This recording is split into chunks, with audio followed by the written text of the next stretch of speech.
your man, Louie T. Welcome to the 2020 NFL Draft Wrap-Up Series where your man, Louie T, aims to break down all 32 teams in the National Football League's 2020 NFL Draft. Using our brand new grading scale from 5 to 1, we will rate each and every single pick in said team's draft. We will tally up those scores from each of those picks, get an aggregate score, divide by the number of picks, which will yield us an overall grade for that team's draft. We'll then move on to the next team in the series picked by you. That's right, you, the viewer, are in total control as this is the You Pick format. Simply be the first to leave a comment in the comment section of this and future videos in this series stating two things: the phrase next and the team you'd like to see next. Some examples would be Dallas next, Dow, Cowboys next, them boys next. You get where I'm going with this. As a matter of fact, the next team up in the series is none other than America's team, Jersey boys, the Dallas Cowboys. And I've said this over and over and over again. There are certain teams that just get the draft. They understand how it works and they use it to perfection. All right. And, you know, one of those teams, say what you want about the Cowboys, say what you want about Jerry Jones, say what you want about Stephen Jones. The Cowboys know how to run the draft. They know how to get talented football players. That's part of the reason people are so disappointed with the Cowboys year in and year out, is because they're among the most talented teams in football every year because they get this time of the year right every year, okay? There's Jacksonville, there's Cincinnati, there's Dallas, there's Baltimore, and I may be forgetting one or two teams that I really think get it every single year, but those are the ones that really stand out for me every year, that do a great job this time of the year of amassing talent via the draft. And the Cowboys are one of the best in the league. That's why their roster is so talented every single year. And this year is no different. They did it again. Cowboys with 7 selections. All of them, I think, have a chance to crack this roster and at some point maybe help these Cowboys out down the road, even their 7th round pick, a quarterback out of JMU. So this is a team that went into the draft with a bunch of needs and just about took care of each and every single one of those needs. And so we'll get to their draft here. As a matter of fact, let's take a look at what the Cowboys were able to do in the 2020 NFL Draft. As you take a look at their haul, all 7 of their selections in front of you. Let's go through them one by one. I've got my breakdowns and my write-up of every single one of these players in front of me, and I'll be reading from that as we break them down. But we start in the first round, which was a surprise to many of us. 17th overall selection, wide receiver out of Oklahoma, CeeDee Lamb is the selection. No one thought that he was going to fall to the Dallas Cowboys. Hell, the Dallas Cowboys didn't even believe he would fall to the Dallas Cowboys. And so this was a surprise to many. I was hoping the entire time that he would not fall. Well, first of all, I was just hoping they didn't get an edge rusher. I didn't want them to get their hands on K'Lavon Chaisson. That's what I didn't want. I didn't know that I would have to choose between K'Lavon Chaisson or CeeDee Lamb. Honestly, it was like, damn if you do, damn if you don't. They ended up with one hell of a football player. I had him rated as my number 1 wide receiver in the draft. For them to get him as the 3rd wide receiver taken in the draft, that just tells you the type of value they got here. 6'2", 198-pound wide receiver, runs a 4.5 40. And some people get caught up and hung up on that. I think that's the reason why he was here for Dallas. Had he ran a 4.46, he's probably gone at this point. But because he ran a 4.5, he was still here. Look, that stuff is elementary to me. When you look at the tape, when you watch what this guy brings to the table, you understand that the speed is more than enough. It's apparent. It's more than enough. And I think they got a steal here, absolutely, in the first round. 62 catches for 1,327 yards and 14 scores in 13 games this past year for the Oklahoma Sooners. In his career, 173 catches for 3,292 yards and 32 scores. So this guy put in work for the duration of his career at Oklahoma in 41 games. As I mentioned, I had a first-round grade on him. He was my number 1 receiver on the board. So to get him as the 3rd receiver taken in this draft, I think you've got to feel like this is phenomenal value if you're the Cowboys. You go to his strengths, size. At 6'2", he'll probably end up putting on another 5 to 7 pounds of muscle throughout his career and get to about 205 or so at 6'2", 205. Right now, he's right around 198, so close to that 200 mark. This is a guy with great size, good physical ability. The quickness is the next strength. His quickness is ridiculous, especially with the football in his hands. His agility is another big pro. This is a guy that when you see him, his ability to run routes, he was one of the better route runners in college football, a guy that was always open for some reason or another. And some of it was due to route running ability. Some of it was just blown coverages. Some of it is just playing in the Big 12. Call it what you want. He was ultra productive, and you can't take away the fact that this guy has quickness, agility, and because of those two things combined with the football in his hands, he has the ability to make you miss. He's got that MYM, and a lot of people talk about his sheer physicality with the football in his hands, how many broken tackles he had, but don't forget about how many guys he just flat out made miss that didn't even lay a finger on him as well. Tight spaces, and somehow he's able to come out without even getting a finger laid on him. So his ability to make you miss is something that I think is understated and has been throughout this process, but it's because of his agility and his quickness that allows him to make people miss out in space. The run after the catch is probably the most apparent attribute when you look at CeeDee Lamb. The eye-popping numbers of run after the catch, the ability to run through arm tackles, the ability to lower the shoulder and run through. The Texas game is ridiculous. I think that's one of the games that jumps out at everyone in 2019. How he's just running through guys. He gets a catch. Okay, he's going to get tackled at about the 18-yard line. Somehow he runs through another guy, bounces off another dude, and then gets down the sidelines and ends up scoring. You're like, what? How the hell did that happen? And that was a routine thing for him throughout his career, which is insane. But the run after the catch, I don't know if he's going to be able to. As a matter of fact, I'll go out on a limb and say he won't be able to do that at the next level. But it does show the fact that he has great contact balance, that he's able to keep his feet after being contacted. And I don't think he's going to be able to do the same thing at the NFL level. But just know this, if a guy comes with a feeble arm tackle attempt, he will run through that, whether it's the collegiate game or at the NFL level. His hands are A1 official. He's one of those guys you really don't worry about dropping the football. To me, he had among some of the best hands in this draft at the wide receiver position. There were a couple of guys I'd probably put a little bit over him in that department, but not by much. When you talk about hands, he's got some of the surest ones in this draft at the receiver position, so that's another thing you're getting here. And with those hands comes his ability to catch it in traffic. It's one thing to catch it when nobody's around you. Anybody can do that, all right? It's another thing to catch it in traffic when there is a lot of congestion. That's when we can tell if you have hands or not. When you're able to pluck it out of the air with the defender draped all over you or right there in trail technique on your back. He's able to do that on a consistent basis, so he can catch it in traffic. His production through the roof, as I mentioned already, put up cartoonish numbers in the Big 12 for the Oklahoma Sooners, and this is a team contending for a national championship just about every single year. So whether it's Baker Mayfield or Kyler Murray or this past year Jalen Hurts, this guy put up monster numbers at Oklahoma.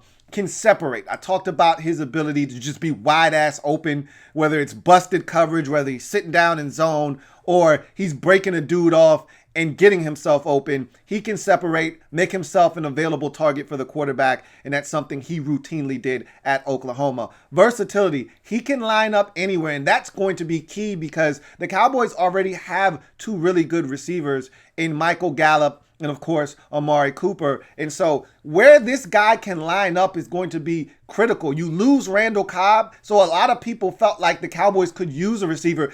No one thought they were going to take one in the first round. That was one of the receiver need was probably a little bit further down the list in a very deep receiver draft class. You felt like, the Cowboys will probably get one somewhere in the fourth round. They had 2 fourth-round picks. They'll grab one somewhere in that general vicinity. Maybe if a guy falls in their lap that they like in the second round, maybe they'll pull the trigger then. But no one could foresee the likelihood of CeeDee Lamb being there and them actually pulling the trigger in the first round. So the fact that he can line up in the slot, he can line up out wide, gives the Cowboys so many options on the football field in the passing game, which is just going to make them that much more dangerous.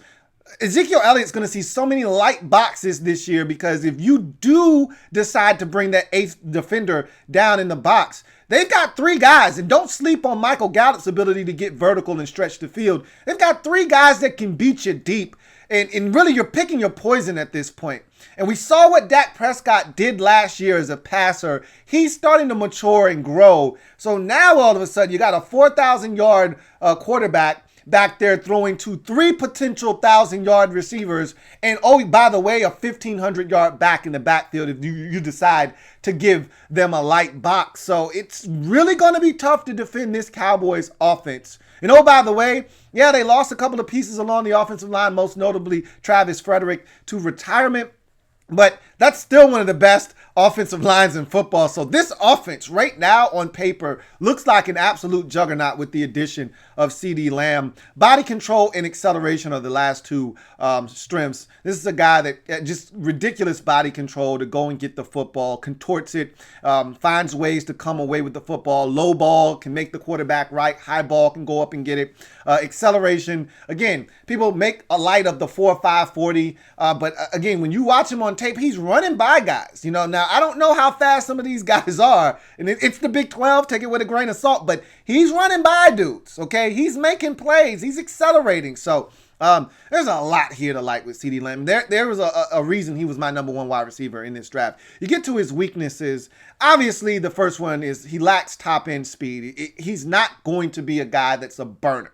All right, so there is that, but again, he's plenty fast for me. I ignore the 4.5 40 because he's fast enough. And I'm telling you, on game day, he might be a 4.48 guy. And we make so much of whether you're running a 4.4, those first two numbers are fours or not. But this guy is plenty fast. Trust me. We'll have to prove he can beat press coverage. That's something I think is more of an issue than his lack of top end speed is, can he get off the line of scrimmage? I mean, at 6'2", 200 pounds, essentially, that's good size, but he's kind of a skinny guy, he's not thickly built. So I think if you get a corner that's confident in his abilities to run and physical at the line of scrimmage, he could see some situations where he could be displaced at the line of scrimmage. Now, I will say this as well. You can do a lot of things with a guy if he's in the slot. Put him in motion, stack formations that will allow for free releases. There's ways to get him off the line of scrimmage if you find early in his career he's struggling with press coverage. So I don't really worry about that all too much. He'll get better at it, I think, as his career progresses. He watches film, understands how important releases are at the next level. I think he'll get better at that, and that will become less of an issue if it in fact is an issue at this point. Fumbles. He had 3 career fumbles. 2 of them came in 2019. Just a little something to throw in there. You want to keep an eye on. Hold on to the damn ball. All right, young fella. And were those tackles, all those broken tackles, a result of playing in the Big 12, or is this what he is as a football player? We're going to find out. But look, this is the guy that I felt like was worthy of being the first receiver taken off the board. And the fact that the Cowboys got him as the 3rd receiver taken off the board speaks volumes as to how much value they got with this pick. For me, obviously, in the first round, 17th overall selection, wide receiver out of Oklahoma, CeeDee Lamb for me is a 5. This is an easy no-brainer. The Cowboys hit a home run with this one. My comp for him is Chad Johnson, or Chad Ochocinco. You call him what you want. I like to call him. His mama named him Chad Johnson. I'm going to call him Chad Johnson. This guy looks like Chad Johnson to me. He plays like Chad Johnson. The only thing he has that Chad Johnson didn't necessarily have is the run after the catch ability in terms of broken tackles. Chad Johnson wasn't looking to break tackles. He was looking to break dudes off. And CeeDee Lamb can do that as well as run through arm tackles. But when you talk about the ability to run routes, the quickness, remember, Chad Johnson wasn't a 4.4 guy. A lot of people forget that because of all of the dynamic plays he made. Chad Johnson was a 4.5 guy, but he made plays like a 4.4 guy. I see the same thing for CeeDee Lamb. So this is an excellent pickup for the Cowboys. It just makes what was already an explosive and dynamic offense even much more harder to stop. We get to the second round, 51st pick overall in the draft.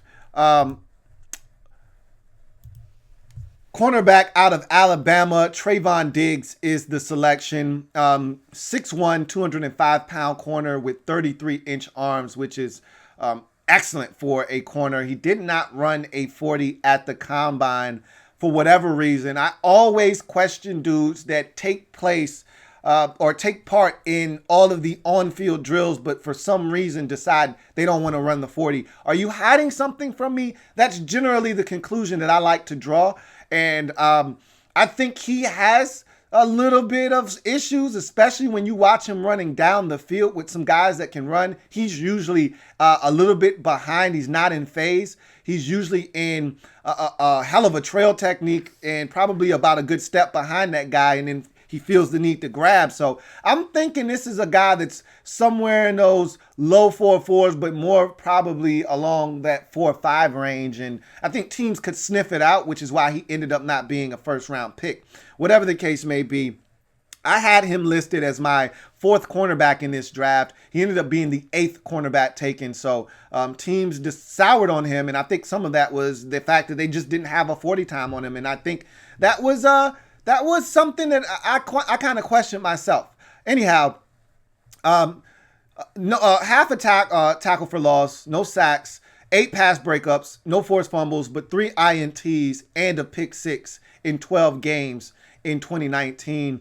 In his career, that same half of tackle for loss, no sacks, 17 pass breakups, 4 INTs to go along with 2 forced fumbles and that pick 6. This is a guy that made a bunch of plays, some of them called back, rightfully so. But when you watch him on tape, he's got ball skills. He's an X-wide receiver. You can see that in the way he goes and tracks the football. We'll talk about that a little bit later on. But I had a late first to a mid-second round grade on him. And he went mid-second round. So that's right around where I thought the floor was for him. And I think that's good value here for Trevon Diggs. He grew on me. I wasn't a Trevon Diggs guy initially. He grew on me. Let's get to his strengths. Tremendous size and length for the position. Again, 6'1", 205 with 33-inch arms. It doesn't get much better than that, folks. I mean, that is tremendous size for the position and length. Don't forget about arm length, which is critical for a cornerback. 33-inch arms is insane for Trevon Diggs. Physical at the line of scrimmage as a press corner. He wants to get in your face and delete the airspace and jack you up at the line of scrimmage, and rightfully so. I don't think he really trusts himself down the field. So the best way to alleviate some of the pressure and the strain of having to run with the guy 30, 40 yards down the field is to just disrupt him at the line of scrimmage, throw off the timing of the play, and make that quarterback turn down that receiver that's in front of you. And he does a really good job of being very physical, sometimes to his detriment, like against LSU with Jamar Chase, who just simply threw his ass on the ground because he was being too physical at the line of scrimmage and ended up getting about a 25, 30-yard completion on him. So he can be over-aggressive at the line of scrimmage, but I like his aggressiveness nonetheless. Plant and drive capabilities. He's one of those guys, sticks his foot in the ground, and when he drives on the football, he drives on the football. And he's got bad intentions. He's not looking to knock it away. He's looking to pick it off and take it the other way. So his plant and drive capabilities, top-notch. And that's something that's going to aid him at the next level. Outstanding ball skills. As I mentioned, he's an ex-wideout, just like his brother, Stefon Diggs. If you did not know, he is the brother of now Buffalo Bills wide receiver Stefon Diggs. So there is a wide receiver background here. He was initially a wide receiver at Alabama to go with a cornerback. They then said after his freshman year, we just want you to focus on the secondary. He did that, and it benefited him as he got selected in the second round. But his ball skills, I saw him catch an over-the-shoulder interception, which is rare for a cornerback. Corners rarely catch the football over the shoulder like a wide receiver. He's got that capability to go up and get it over the shoulder. You name it, he can do it. So, again, outstanding ball skills. High route recognition IQ. So, what I mean by that is he understands what the receiver is trying to do, how the tempo of a route goes. Because, again, he's an X-wide receiver, so these things benefit him. He knows when that receiver is trying to break him off, what he's trying to do. Oh, he's going 12 back to 10. I'm going to undercut this and try to pick it off. He understands all of these things because he himself was once a wide receiver, so he understands the nuances of what the offense is trying to do to him. I'll give you an example. They're playing against Arkansas, and he sees this route combination where the guy he's checking, and he's in cover 3, so he's got his eyes on the quarterback. He's kind of cheating a bit, but you're supposed to stay deeper than the deepest. He's got a responsibility. His receiver is carrying a route up the field, but he's being nosy, and he understands what they're trying to do. This guy is running them off, and he's going to end up running an in-breaking route so that this running back can run the real wheel route, the rail route up the sideline. And so he just falls off of that, peels off of the receiver underneath that running back and picks it off. And so he understands what the offense is trying to do. High IQ in terms of route recognition. Has LLC properties. The thing that drives me nuts with corners is the guys that don't have LLC properties. What are LLC properties? You ask. Good question.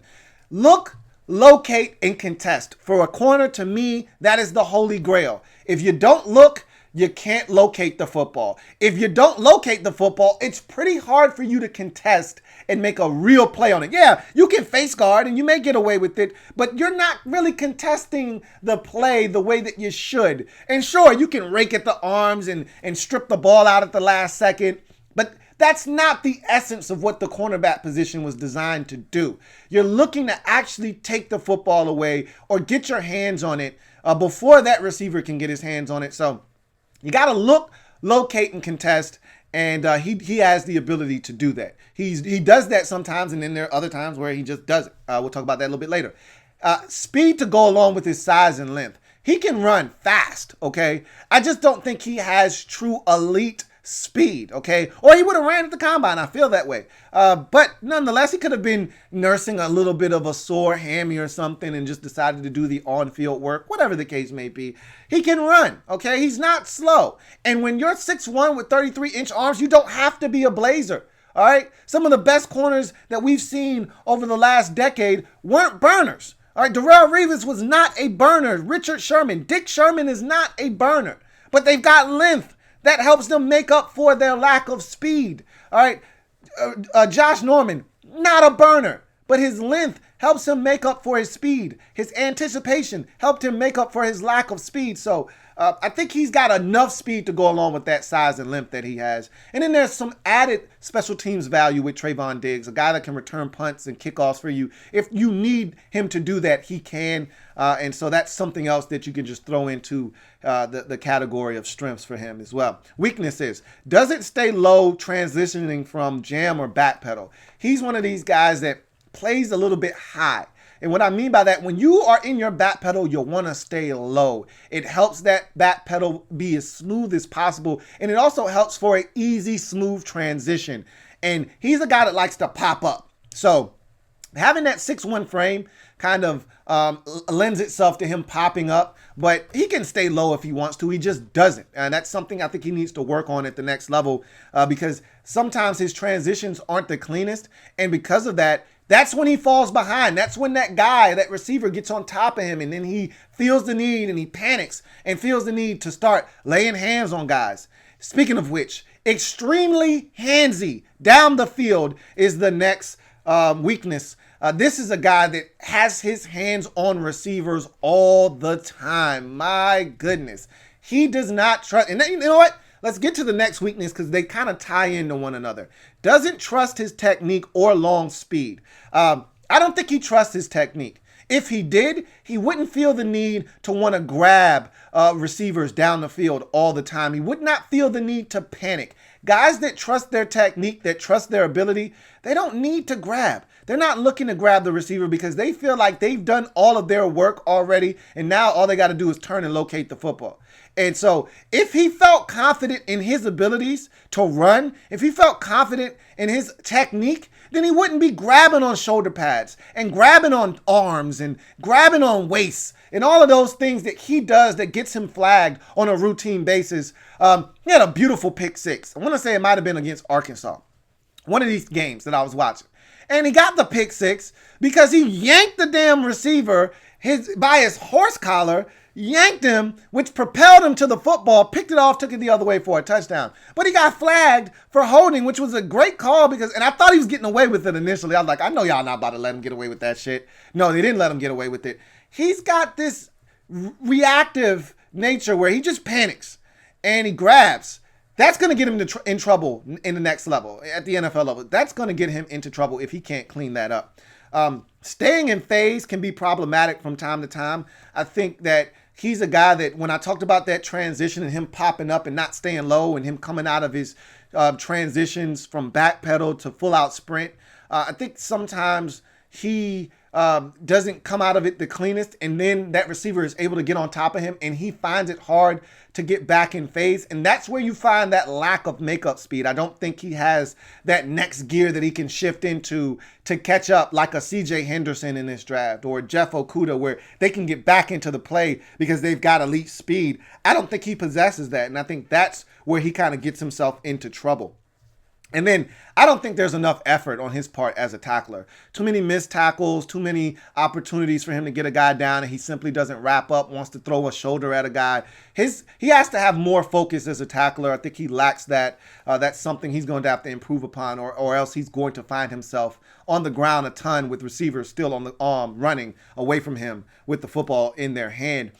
Just a couple of side notes. He missed the final 9 games of his 2018 season, with a broken foot. So that's on the Carfax, something to keep in mind. And also, he made the full switch to cornerback after his freshman season. I told you guys that already. For me, my comp for him is Aqib Talib, man. He looks the part of Aqib Talib. Remember, Aqib Talib, one of those guys, not the fastest corner in the league, but he can run, but has that long length and size, 6'1", long arms, rangy corner, aggressive, ball-hawking corner, making plays. Man, I see a lot of the same traits and characteristics in Trevon Diggs here in the second round, 51st pick overall. For me, Trevon Diggs is a 4. I think it's a good quality value pick at a position of need for this Cowboys football team, and I think he's going to come in and probably be able to help you right away. As we move on to the next selection in this draft for the Dallas Cowboys,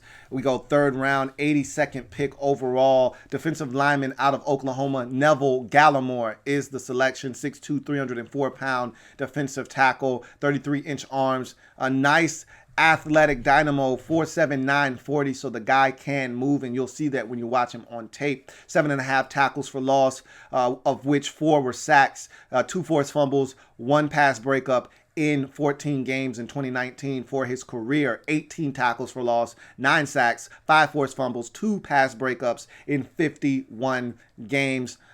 I had a 3rd round grade on him, so this is right around where I thought he should have come off the board. So again, the Cowboys, I said they do the draft as well as anyone, getting tremendous value for their selection. I'll give you my comp for him a little bit later on. Strengths, quality, size, and length for a defensive tackle at 6'2", 304 pounds. That's big enough, and I think he can get even bigger and stronger, but that's big enough.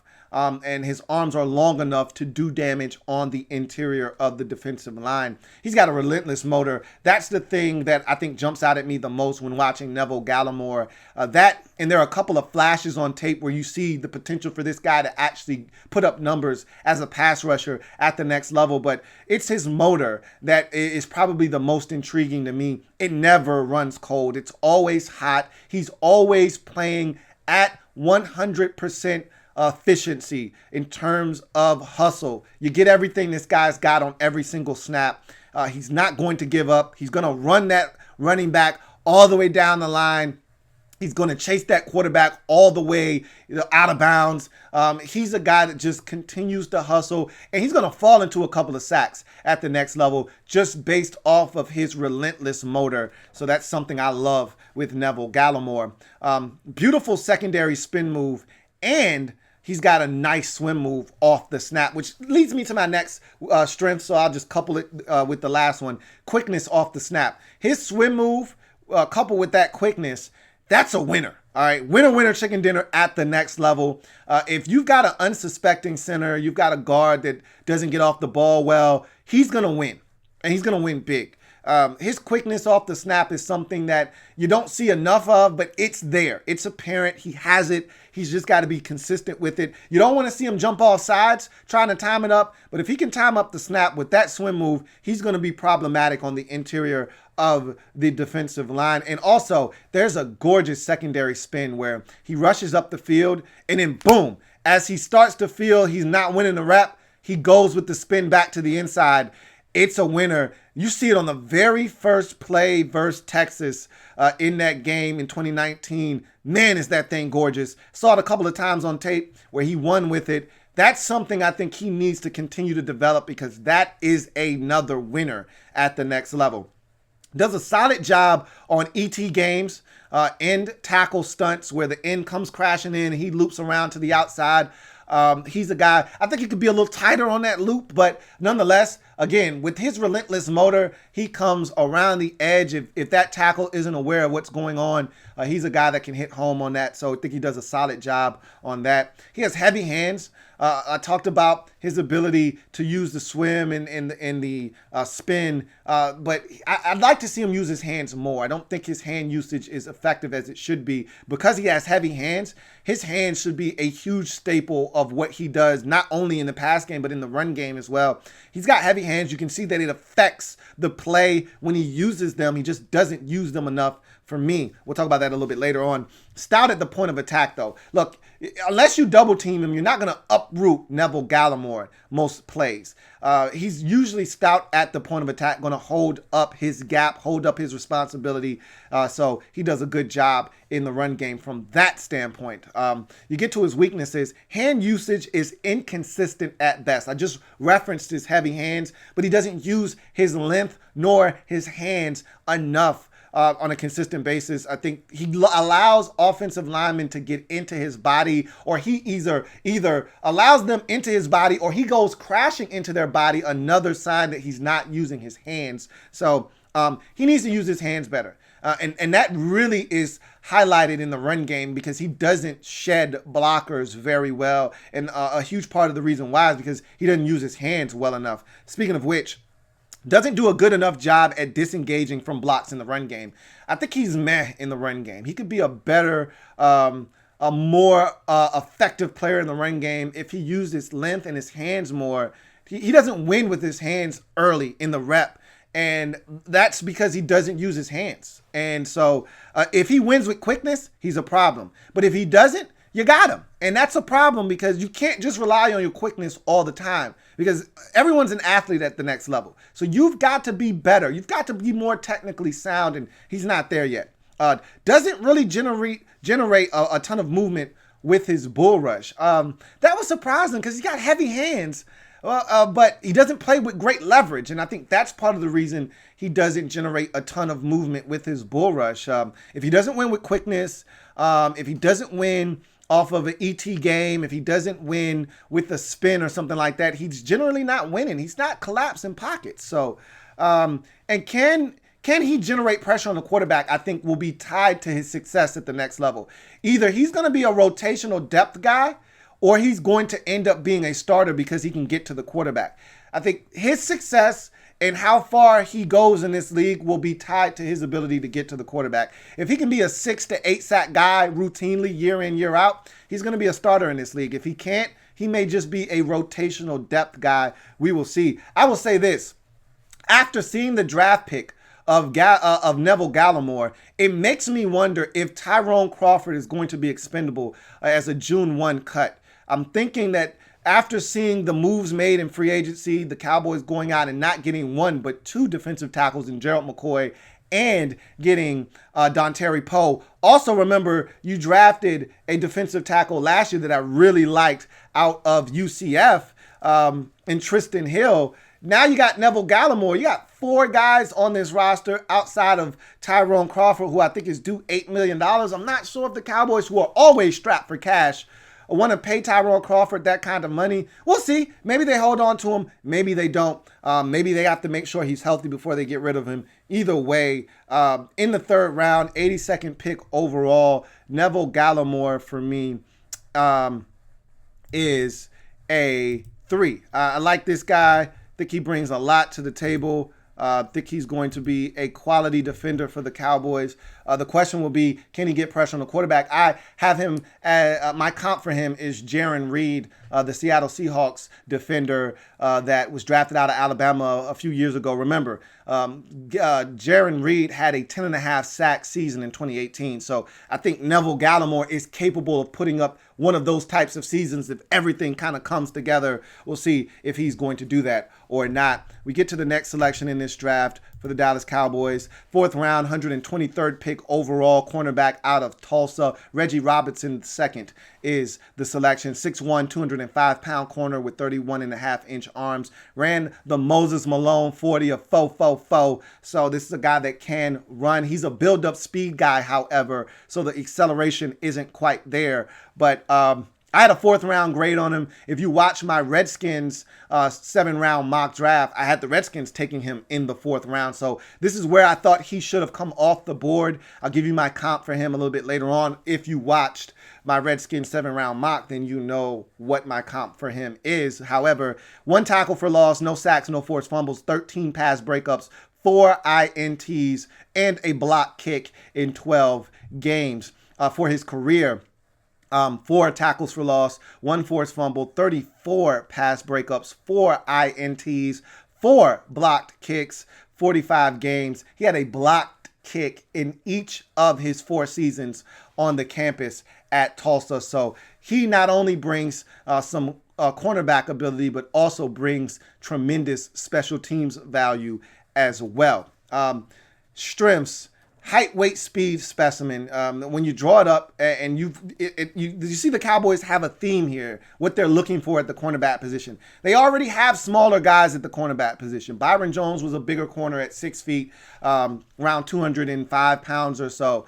But when you look at some of the other guys on the roster, the Chidobe Awuzie's and the Jordan Lewis's, those are undersized guys. Those are 5'11", 5'10" guys. They were looking for size. And so Reggie Robinson has size. Trevon Diggs, size. So you saw where the Cowboys were heading with the cornerback position and what they were looking for. And this is a guy that fits that criteria, height, weight, speed specimen at 6'1", 205, running a 4.44. Has ball skills and production in 2019 to back it up. When you watch him, he's able to climb the ladder, go after the football. Very good. I think he's more of a zone guy. When you listen to him talk, he lauds and praises himself and touts himself as a press man-to-man cover corner. I don't necessarily believe that to be the case. However, I always allow a guy to prove he can before I say that he can't.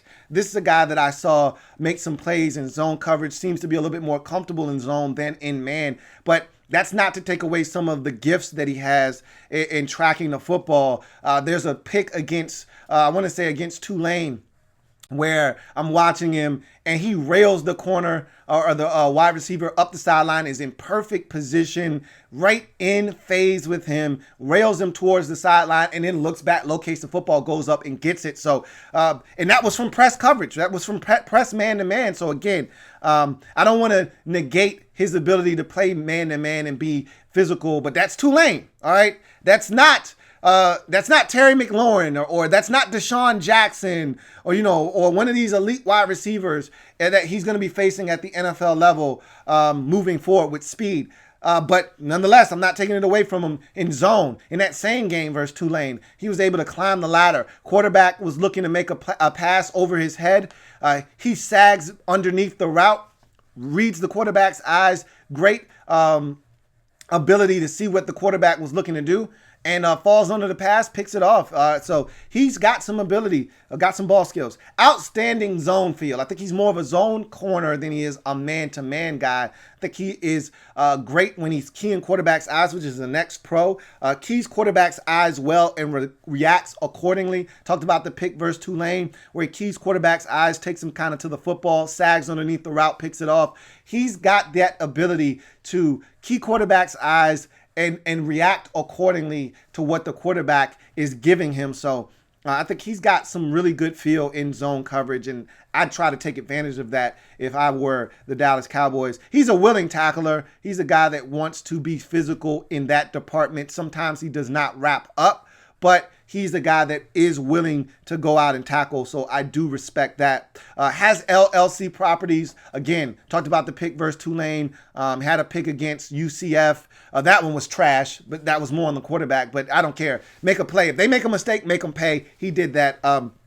has LLC properties, though, will go up and get the football, and we'll locate it. And again, if you don't look for the ball, if you don't look back, then it's hard for you to then locate. If you don't locate, it's hard for you to pick off passes. So he does have LLC properties, and I love that in a cornerback. If you don't have that, I feel like there's a cap and a ceiling on how good you can be at the next level. Aggressive at the line of scrimmage. He touts himself as a press cover corner. We'll see if he has that in him or not at the next level. I thought that there were some opportunities at the collegiate level for quarterbacks to take advantage of him being aggressive at the line of scrimmage, and they just missed. So I don't know if that's something you want him doing on a consistent basis at the next level. Weaknesses: transitions are leggy and upright, which sometimes causes him to lose phase. So as I talked about somewhat with Trevon Diggs, when you're talking about taller corners, sometimes they have this tendency to stand up when they go to transition from their back pedal. And when you do that, you lose ground. You lose a fraction of a second. And sometimes that's all a receiver needs to get on top of you and keep you at bay if you do not have makeup speed. So I think that's something that you got to pay attention to with him, is his transitions. And I think that sometimes gets him out of phase and allows guys to get on top of him down the field. Plant and drive, not difference making. So Trevon Diggs had the acceleration to stick his foot in the ground and drive on the football and make a play. You don't see that from Reggie Robinson II, and that's why you see a lot of underneath completions made in front of him, because he just doesn't have the ability to close on a pass and make a play on the football. A lot of catches in front of him underneath. So I just don't think his plant and drive is what you're looking for as a difference-making one at the next level. He can be more aggressive in attacking and fighting through blocks. There are plays where you watch him, he's getting blocked, and you're like, dude, you're a bigger guy, you're a physical guy. Why are you allowing this receiver to block you for so long? Get off of this block, fight through this block, go make a play. All right, make that receiver have to make a play or make a choice. He's going to cut in or cut outside. Don't allow him to play off of the block of this wide receiver. And then there was a play against Tulane on a big play down the field, and he's just stuck on a block, and I'm like, dude, get off the block. And finally, as the guys are approaching him down near the goal line, he finally gets rid of the receiver, and then the receiver that has the ball runs him over, and so he ends up getting hurt on the damn play. And I'm like, you did that to yourself. Get off the block and make a play sooner, and you wouldn't have to worry about a guy barreling into your ribs because you're just getting off a block late. So he needs to be more aggressive in fighting through blocks and making tackles. Doesn't always play to that 4.4 speed.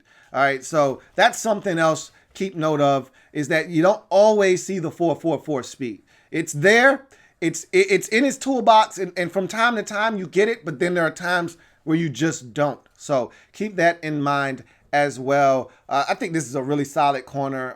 I like Reggie Robinson a lot, and I think he's got a chance to be a really quality NFL corner if used correctly. As I mentioned, I think he's more of a zone corner with some man properties, but I don't think that's a guy you strictly want to put in man-to-man coverage and say, hey, turn him loose and let him lock a guy up. That's not what he's about. But in the 4th round, 123rd pick overall, Reggie Robinson for me is a 3. I like this corner. My comp for him is James Bradbury, the ex-Carolina Panther, now turned New York Giant corner out of Samford, that has really blossomed into one of the better corners in football. And I think Reggie Robinson has that capability to potentially grow into a really quality corner in this league as well. As we move on to the next selection in this draft, we're now in the 4th round, again with the Cowboys, 146th pick overall this time. Offensive lineman out of Wisconsin,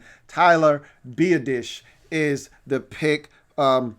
6'4", 314 pounds, 32-inch arms, 14 starts at center for Biadasz in 2019. For his career, 41 games, 41 starts at the center position. I had a 4th round grade on him, so this is exactly, again, the Cowboys getting tremendous value in this draft at a position of need.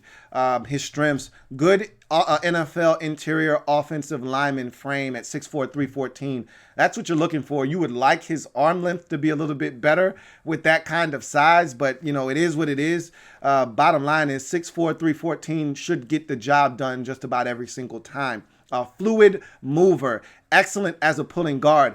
I'll tell you this, I'm going to be brutally honest with you. He's borderline dominant as a pulling guard. He's at his best on the move. I don't love him stationary. Okay, he does not generate movement as a stationary guard. We'll talk about that a little bit later on. But as a pulling guard, his ability, and I'll go ahead and lump the next pro in there because it kind of piggybacks off of this, gets to the second level with ease. As a mover, this guy is borderline elite.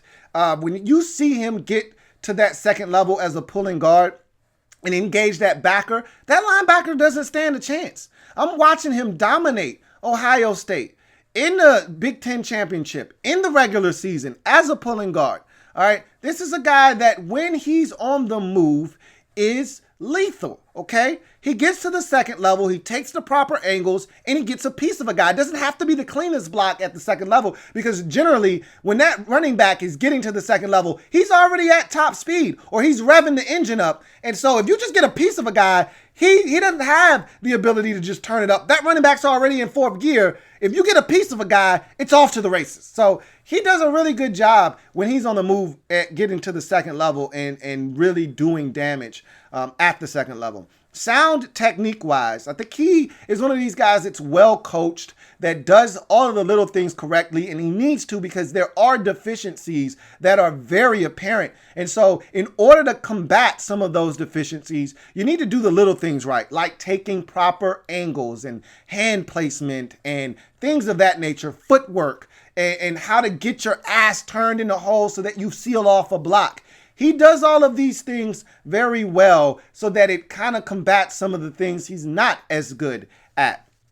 Able to wall off defenders from ball carriers. I just talked about moving your feet, which then moves your ass, that allows you to seal off defenders and wall them off from the ball carrier. He's able to do that very efficiently. High IQ offensive lineman as a center, as a pivot. You got to be able to call out protections, set the protections, figure out who's coming, call out the mic, those sorts of things. He did that at Wisconsin, so he handled a lot of the pre-snap duties. That's something he's going to be asked and called upon to do at the next level, potentially as well. And then finally, he's a decorated 3-year starter in the Big Ten. Say what you want about Tyler Biadasz and some of the things that he lacks. This is a decorated guy, not playing in the Pac-12 or not playing in the WAC or the Sun Belt, okay? He's playing in the Big Ten. That's big boy football, especially in the trenches.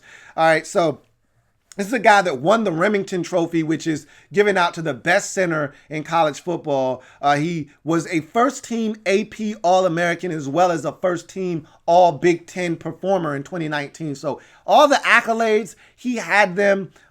Something else just to keep in mind, this is also on the Carfax, had hip surgery following the 2018 season, but he returned. And I just told you what he did in his 2019 season. Won the Remington Award. He also was first team All AP and first team All Big Ten. So despite the surgery on his the surgery he had in the offseason, heading into the 2019 season, he was able to return, start all 14 games, and play very well. But that's on the Carfax. You get to his weaknesses, has to get stronger. His core strength, to me, is average to below average. I'm watching guys like Davon Hamilton just blow him up on the interior.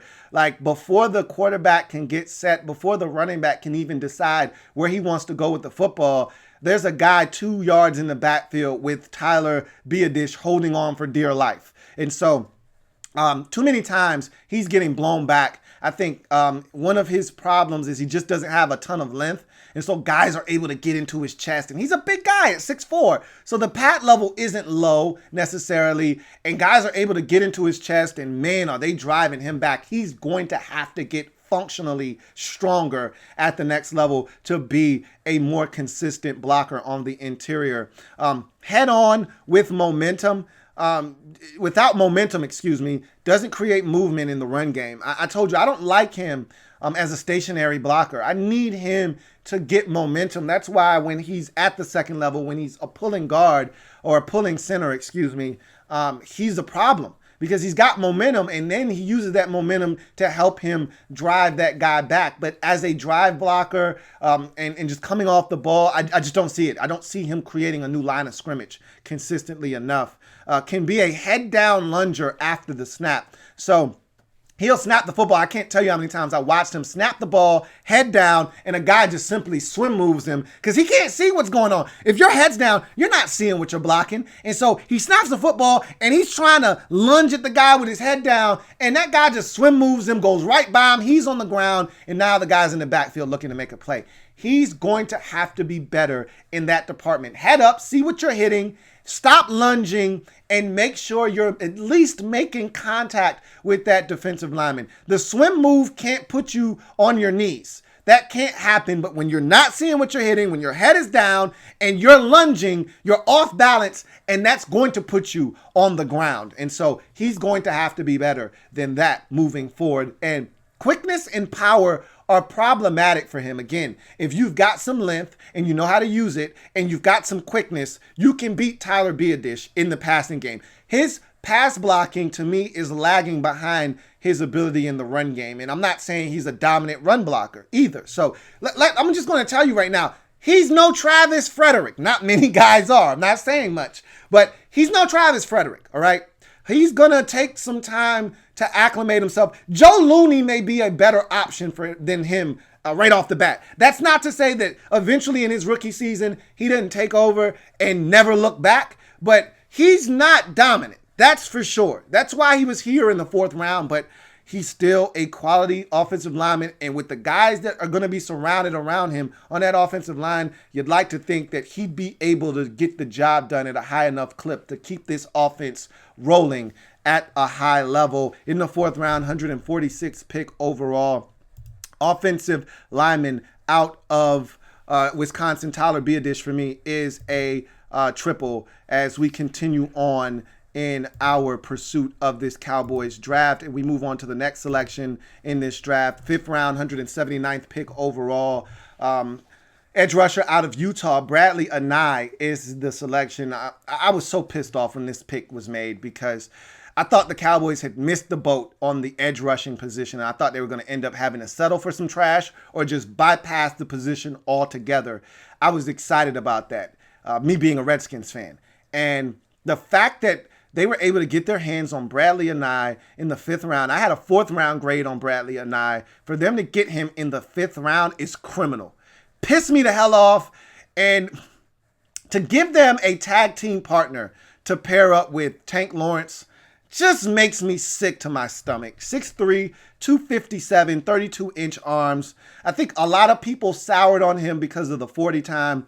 I don't give a shit about that. I told you, at the NFL level, if you know how to get to the quarterback, if you know how to use leverage, if you know how to use your hands, if you just know how to get to quarterbacks, if you're not a bad quarterback, same thing with A.J. Epineza. Everybody kind of falls in love with the athleticism and forgets about what it means to just be able to get to the quarterback. Some guys just know. A.J. Epineza knows. Bradlee Anae knows how to get to the QB, and I think some people slept on him, and you were the beneficiaries of that. 14 tackles for loss, 13 sacks, 1 forced fumble, 1 pass breakup in 2019, 41 and a half tackles for loss, 30 of which were sacks in his career, which is an insane number, 6 forced fumbles, 4 pass breakups in his career. As I mentioned, I had a 4th round grade on him. I had him as my 12th edge rusher in this draft. We'll talk about who he reminds me of a little bit later on. But his strengths: energetic, fiery competitor. He loves the game, you can tell, watching him play. He is a guy that absolutely loves the game of football, and I love his infectious energy that he plays the game with. Great snap awareness, times it up well, and uses quickness to gain an early advantage in the rep. That's, to me, going to be his signature. If he can time up the snap, he gets off the football so quickly that tackle is already at a disadvantage, and now he's scrambling trying to recover, and it allows Bradlee Anae to then use his hands to defeat him, shorten the corner, and now flatten to the quarterback. No, he isn't the most explosive and dynamic edge rusher, but when you use that kind of quickness and couple it with hand usage, all of a sudden you find yourself getting to the quarterback more times than not. Sets a physical edge in the run game. That's something else he brings to the table, and that's something that I noticed watching him on tape. Very skilled as a pass rusher. This is the thing that I love right here, and I think something that people don't give him enough credit for. They just go straight to the athleticism. Oh, he doesn't have long enough arms. Whatever the case may be, this is where they're missing the point and missing what Bradlee Anae can be at the next level. Latch and snatch, usage of hands, underneath counter, stabs, etc. He has all of these in his toolbox, all of these in his move Rolodex. All right, I love the latch and snatch. It's an underused move that is a winner at any level. When you're able to grab a tackle, grab an offensive lineman, and shake him, and then propel yourself towards the quarterback, pull him to thrust yourself forward, use him as a catapult. Do you know how effective that is? Not enough guys understand it. The Chandler Joneses of the world do, which is why Chandler Jones is bagging quarterbacks at a rate we've never seen in NFL history, because his latch and snatch technique is among the best I've ever seen in my life. Bradlee Anae has that ability. Hand usage, I talked about him getting off the snap quickly, and then that tackle is now struggling trying to recover, and when he tries to get his hands on Bradlee Anae, boop, get them damn hands off me, slaps those bad boys down. Now he's turning the corner, flattening that edge, and he's at the quarterback, and he's making him pay. And so underneath counter, he rushes up the field. Quarterback thinks he's going to dip inside, maybe scramble for a few yards, or maybe buy a little bit more time to get rid of the football. Here comes Bradlee Anae with a secondary spin move back inside, and bloop, he falls into a sack. Love that. He uses stabs, long arm of the law, little one-hand drive back bull rush that allows him to get to the quarterback. All these things he has in his tool bag that gives him a chance to be a dynamic rusher. And that's the thing I think people are sleeping on with Bradlee Anae.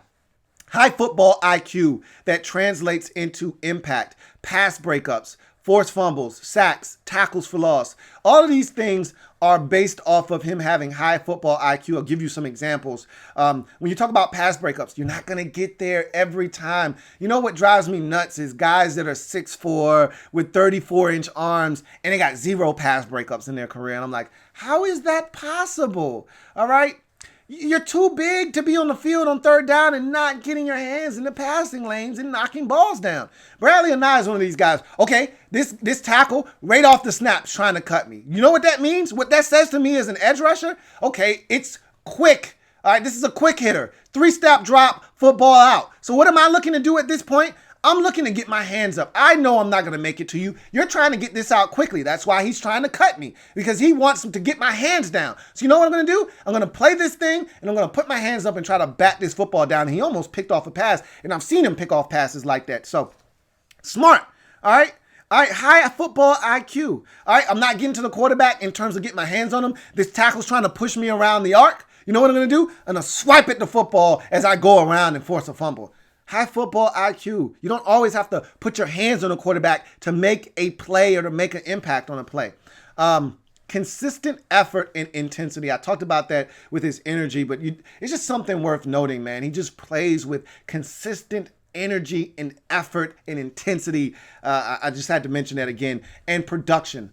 You cannot ignore 30 sacks. You cannot ignore 6 forced fumbles, 4 pass breakups, 41.5 tackles for loss. Those are big boy numbers in the Pac-12. Weaknesses. Not a tremendous athlete, nor does he show the ability to bend and dip or rip and flatten to the quarterback. So one of the things that people were knocking him for is that he's not explosive. He's not K'Lavon Chaisson. Not going to be able to bend and dip. He does not bend very well. So if he beats that tackle, if that tackle can recover, if he's not able to get his hands on him, in terms of knocking his hands down, that tackle can recover because he can't bend. He's not DeMarcus Ware. You know how DeMarcus used to bend at that freaky 45-degree angle? That's not Bradlee Anae. That's not what he's doing. And so that's one of the things people did not like about Bradlee Anae, and that's okay. Not everybody has the flexibility to be able to bend around the corner and turn that edge and flatten it. More suited to be an outside backer in a 3-4 defense, but yet not very comfortable in space as a drop defender. I like my Bradlee Anae going forward. I don't like him dropping into coverage. I like him going after the quarterback. I think he's better to stand up in a 2-point stance than put his hand in the dirt as in a 3-point stance. So whatever floats your boat, the Cowboys are a 4-3 base defense. We'll see how they decide to use Bradlee Anae, but I think he's better standing up in a 2-point stance. Does his production translate? There were guys in the collegiate game that came to the NFL with huge sack numbers that didn't necessarily translate. Guys that come to mind out of the Pac-12 that had huge production that just for whatever reason didn't necessarily translate. Trent Murphy had a 20-sack season at Stanford coming into the league. It never really translated. He's been solid. Trent Murphy's been solid. Excuse me. But he's never been elite. Nate Orchard had some huge numbers at Utah. He's been solid at the NFL, been more of a journeyman. I think he's got some potential, does Nate Orchard, but he's never really been an impactful guy at the next level. Deion Jordan, one of the biggest busts of the last, 10 years of the draft. It's number 2 pick overall. Didn't do anything, whether it was off the field issues, on the field, just never panned out at the NFL level. Does his production translate at the next level? We will see. My comp for him is one of the guys I just mentioned in Nate Orchard. I think how Bradlee Anae is used is going to be important, but one thing's for sure. This is a talented football player that you get in the 5th round. To me, it's one of the bigger steals of the later rounds of the draft. And so in the 5th round, 179th pick overall, edge rusher out of Utah, for me, Bradlee Anae is a 4 for the Dallas Cowboys. I think it's a tremendous pickup and one that I think the Cowboys are going to be very happy with moving forward. As we wrap up this Cowboys draft in the 7th round, 231st pick overall, quarterback out of James Madison, Ben DiNucci is the pick. This is a guy that I did not have a draftable grade on, but after watching him, I kind of fell in love with his game a bit. I'll give you my comp for him a little bit later on, and you may be able to relate as Cowboys fans here, but here's a guy, 6'3", 210 pounds, is a 4'8", 40 guy, so he can run, has some athleticism, passing yards. He had over 2,000 and some change passing yards, right around 3,000 passing yards, 268 completions on 378 attempts, which equals out to 71% completion percentage, 29 touchdowns against 6 interceptions. Also in 2019, 122 rushes for 569 yards and 7 touchdowns in 16 games. Led James Madison all the way to the national championship game versus the North Dakota Bison, where they lost. Career stats, 479 completions, and 687 attempts, which equals out to about a 70% completion percentage, 45 touchdowns, 18 interceptions for and also in the rushing department, 229 rushes for 1,002 yards and 16 touchdowns in 29 games for James Madison. Keep in mind, he transferred over from Pitt after his sophomore year, played his final 2 years at James Madison as the starter there. Above average athlete. He can run. I talked about the 4'8", 40. You see it on tape. He's able to make things happen with his legs. Can throw from multiple angles and platforms. That's my favorite thing about Ben DiNucci. He's throwing from the 3/4. He's submarining it. Quick release. It comes out fast. It's a tight spiral. He gets it there, man. Now, doesn't have a strong arm, and we'll talk about that a little bit later on, but because he throws a tight spiral, it cuts through the air and the wind, and it's able to get there with enough velocity that guys have a chance to catch it and make something happen afterwards. But I love the fact that he's got this Matthew Stafford thing going where he's throwing from all kinds of different platforms, down by his waist, up here at his shoulder, over the top. He can throw it from anywhere. And then depending on the situation, what the windows are, he's throwing it from all kinds of different platforms and angles. I love that. A very accurate passer. I talked about his career completion percentage at James Madison being at 70%. He threw for over 70% in 2019 at 71%. So very accurate with the football.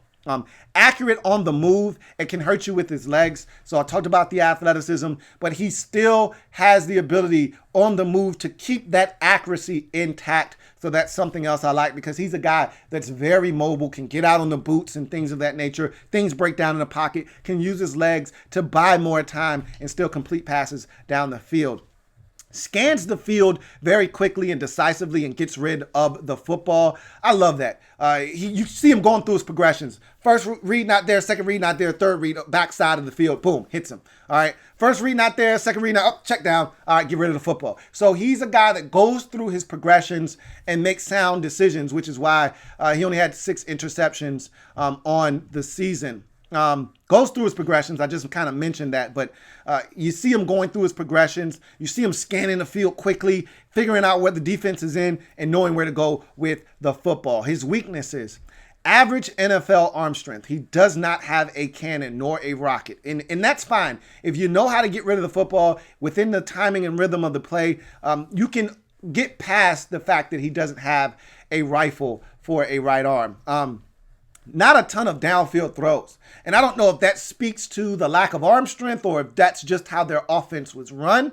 And maybe they kind of tailored their offense to the strengths of Ben DiNucci, knowing that he wasn't a big time down the field thrower of the football, but they didn't have a ton of throws. When you watch him, not a lot of things going 30, 40 yards down the field. Everything's kind of short to intermediate, and he excelled in that realm. But at the NFL, you're going to have to push the football down the field to keep defenses honest. The pressure of the moment sometimes gets to him. He led James Madison to the playoffs in 2018, but their season ended in the playoffs against Colgate. Why? Because Ben DiNucci threw 5 interceptions in that postseason game. Ouch. All right. Then in 2019, he plays his ass off. They've got a really good squad. They lose one game and they come up against the undefeated North Dakota State Bison, and he leads them all the way down the field, waning moments of a 28-20, a really thrilling national championship game. All right, they're down at the 3-yard line, 8 seconds left. He throws a pick at the goal line to seal the deal for North Dakota. So in those tight moments, he kind of clinches up sometimes. So keep that in mind. And he's a thin-framed quarterback at 6'3", right around 205, 210 pounds. Not a big guy, okay? Not a very big guy. So that's also something to keep in mind. And everything that I just described to you, who does that remind you of? Smaller school quarterback, got some athleticism, can throw from multiple platforms, really good athlete, kind of chokes up in tight situations. I just described Tony Romo to you. That's who he reminds me of, coming out of Eastern Illinois. Has a little bit of that flavor to him. I think Tony had a much bigger arm, but Ben DiNucci kind of does everything, and I think that's why the Cowboys drafted him. They see a lot of the same things they saw out of Tony Romo in 2003 when he went undrafted out of Eastern Illinois. So that was one of the needs coming into this draft, was the quarterback position. And the Cowboys routinely do this. Every 2 or 3 years, they draft another quarterback, whether it's Cooper Rush or one of these other bums that never amount to much in the league.